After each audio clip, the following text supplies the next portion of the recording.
Hello दोस्तों, कैसे हैं? आशा करता सब ठीक होंगे। तो आज का कहानी है अमीर बहू गरीब सास की कहानी। ये कहानी हर घर में देखने को मिल जाएंगे, तो ये कहानी अंत तक सुने। काजल जी अभी अभी अपने पति मुकुल जी के लिए कॉफ़ी बनाकर किचन से निकली ही थी कि सामने से लता को आता देखकर उनका पारा चढ़ गया।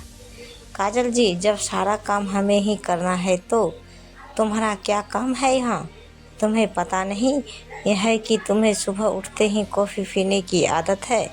लता, माँ जी मैं आ रही हूँ थी, लेकिन रवि को जल्दी ऑफिस जाना था, उनके कपड़े प्रेस करने में टाइम लग गया। काजल जी, बस हर बात में बहाना पहले ही तैयार रहता है।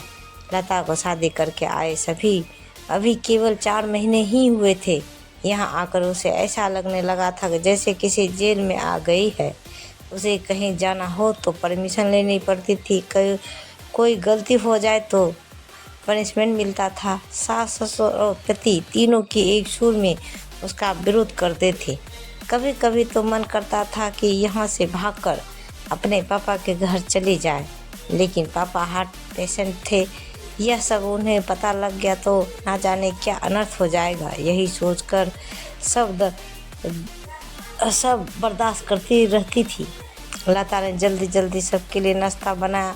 उसके बाद रवि को टिफिन पैक करके दे रही थी, तभी रवि ने आवाज़ दी, रवि, लता क्या कर रही है?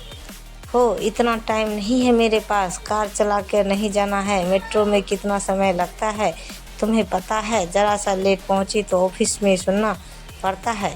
रवि की एक एक बात इस बात की ओर इशारा था कि उसके पति ने कार नहीं दी थी, लेकिन वह अब सब सुन लेती थी। पिता को कैसे बताए कि जिन्हें आपने उसका जीवन साथी चुना था वह पैसों का लालची है।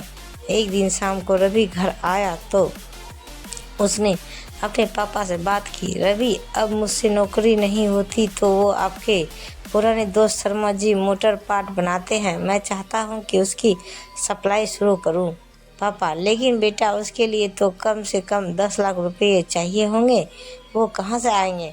रवि, वही सोच रहा हूँ, तभी लता चाय बना कर लाती है। रवि, लता, तुम अपने पापा से कुछ पैसे उधार ला सकती हो? लता का सब्र जवाब दे चुका था। रोज रोज के तानों से दुखी होकर उसने जवाब दिया, लता, रवि, मेरे पिता के भरोसे मत रहना। उन्होंने मेरी शादी करके अपना फर्ज पूरा कर दिया। अगर आपको नौकरी करने में दिक्कत है तो मुझे जॉब करने दो, दोनों मिलकर कमाएंगे। यह सुनकर रवि का पारा चढ़ गया। रवि, क्या बकवास कर रही हो? ज़्यादा जवान चलने लगी है। लता, रवि, मैं बहुत बर्दाश्त कर चुकी हूँ, इसलिए मैंने जॉब करने का फैसला किया है। रवि, नहीं, हमारे घर में यह सब नहीं होता। तुम्हें जॉब करनी है तो अपने घर चली जाओ। लता, मुझे पता था आप यही कहेंगे। मैंने वकील से बात कर ली है, मैं जल्द ही तलाक ले लूँगी। यह सुनकर रवि और उसके पिता के हाथ पांव फूल गए। तभी रेखा जी वहाँ आ गई। जी, देख लिया बहू को सिर पर चढ़ने का नतीजा, निकाल दो इसको घर से बाहर। लता, ठीक है, मैं पुलिस को फ़ोन कर देती हूँ, आप मेरा सारा सामान और दहेज वापस कर दीजिए। साथ ही हर महीने अपने पति की कमाई का आधा हिस्सा मैं कोर्ट से ले लूँगी। इस मकान में मेरा हिस्सा है, आधा मकान मेरे नाम कर दीजिए। रेखा जी, सुनो ये क्या कह रही है? मुकुल जी, बेटी, ऐसी बातें क्यों कर रही हो? आज के बाद हम तुझसे कभी कुछ नहीं कहेंगे, तू अपने कमरे में जा। लता, नहीं पापा जी, बहुत बर्दाश्त कर चुकी हैं, अब मुझसे ये दिन भर के ताने बर्दाश्त नहीं होते हैं। आप लोग इतने लालची होंगे ये मैंने कभी सपने में भी नहीं सोचा था। काजल जी, इसके बाप को फ़ोन करके बुलाइए, इसके मुंह लगने से अच्छा है उनसे डायरेक्ट बात करते हैं। लता, माँ जी, मेरे पिता हार्ट पेशेंट है, अगर इस बात को सुनकर उनके कुछ हो गए तो उसके जिम्मेदार आप लोग होंगे। रवि, ये तुम्हें क्या हो गया? आज से पहले तुमने कभी ऐसी बात नहीं की।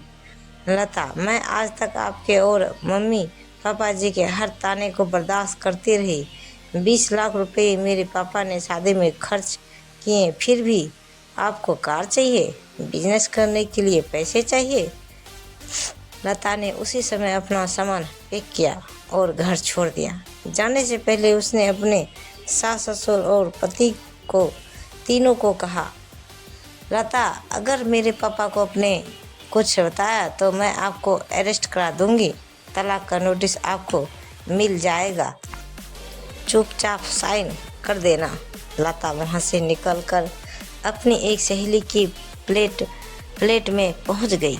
एक दिन पहले उसी ने उसे हक के साथ अपना आत्मसम्मान बचाने के लिए समझाया था।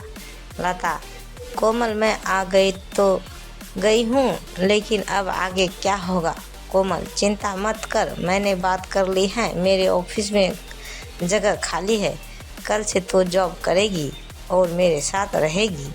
1 महीने तक जॉब करने के बाद लता एक दिन अपने घर जाती है और पिताजी को सारी बात बताती है। उसकी बात सुनकर उसके पिता कहते हैं, पिता, बेटा, मुझे तूने क्यों नहीं बताया? लता, पापा, आपने मेरे लिए बहुत कुछ किया है। अब मैं आपको परेशान करना नहीं चाहती थी। पिता, बेटी, मैं इतना कमज़ोर नहीं हूँ, तो चिंता मत कर, घर आ जा।